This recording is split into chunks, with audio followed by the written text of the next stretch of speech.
Welcome back to Grief Inspired. So today is a Grief Inspired Q&A. And what that means is that I get some amazing comments and questions on my YouTube videos. And so in an effort to continue to serve all of you who have been here, who have been following and watching my videos, who have subscribed to my channel, I want to do this. I'm doing this Q&A series to answer your questions directly. So today's video is for Razzmae. So your question was a good one. And I think I want to talk about it because I remember having this exact thought in my head, and I can guarantee that you are not the only one who is having this thought. And she asked this question. She says, what if I let myself be happy again, but one day my happiness will all be gone again? And it's such a good question. And it's such a good question. And it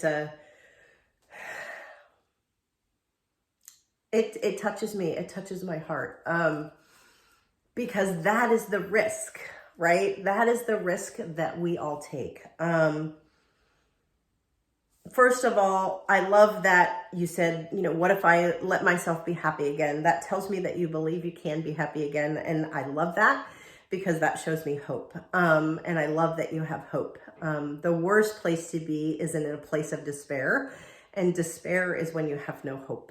So I'm so happy that you have hope and you believe that you can be happy again. And yes, when you love anyone, you are setting yourself up for the risk of heartache. And it's something we don't like to think about, but it's something that we have to realize. There would be no grief without love. You could say there would be no light without the darkness. Like, this is part of the reality that we're in. This is part of the world that we're in.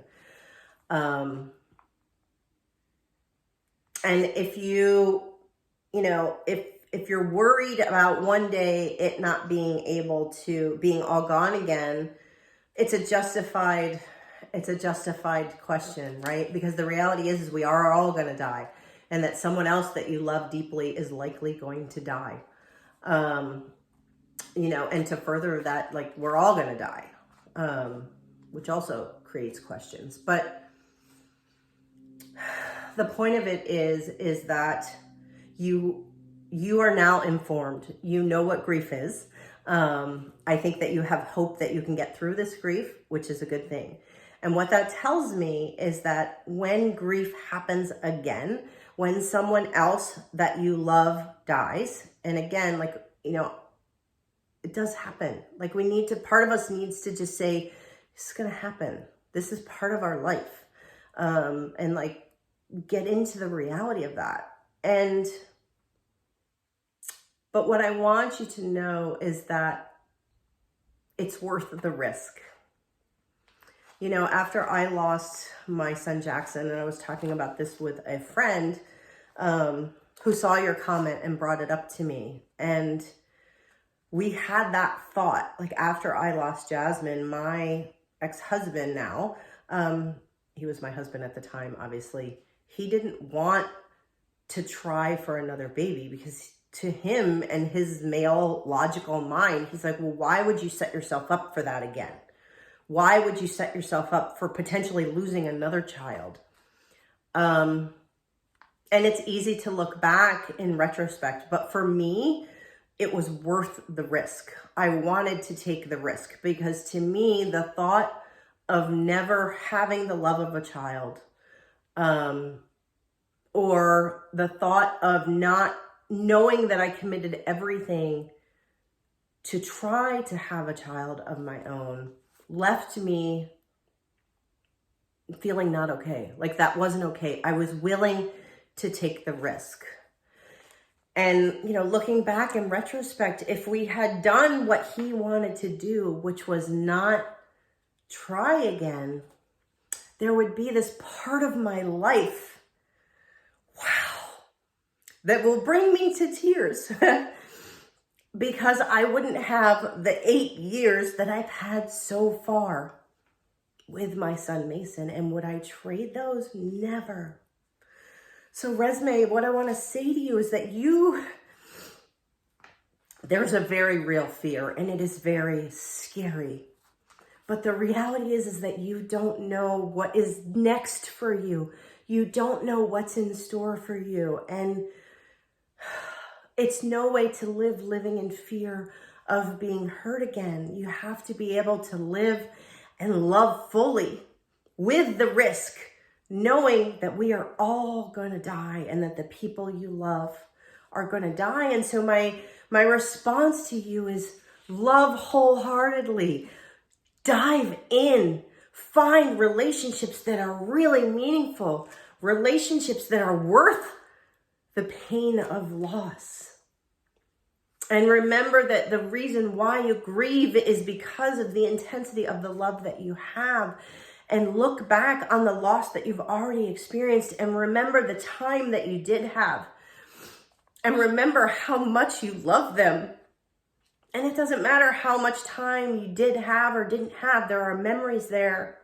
And would you trade those memories? Would you want to give up those memories to not feel this pain? In the beginning, maybe yes, like that's what we would all say. But take time to think on that, because in retrospect, would you trade that? No. Would I trade the 6 weeks that I had with my son Jackson before he died to have avoided the pain? Absolutely not. Would I have not loved and prayed enough and have enough hope to try again for my son Mason? Never. No. It was worth it. And it's always worth it. It's always worth it to love.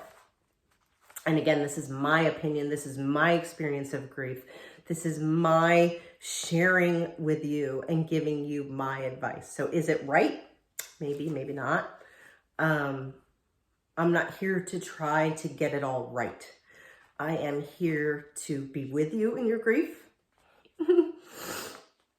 To be reminded of my own. And that helps me remember why I do what I do day in and day out. And it strengthens the relationship that I have with my son now. Because I know, and if any of you saw the video that I did recently for my friend Brittany, she died very unexpectedly. And that can happen. But what it should tell you to do is live every moment and love every moment, because you don't know how much time you have. And so cherish what you have now. Cherish what you've lost. And cherish what is to come.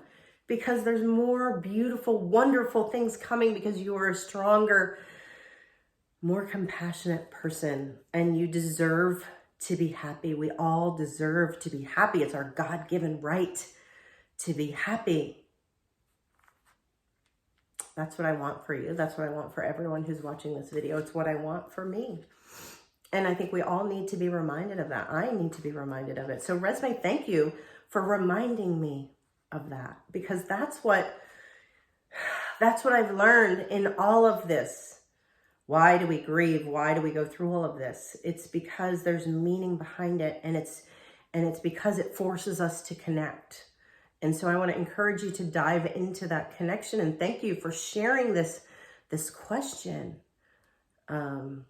because it's a good one. So thank you, Razzmae.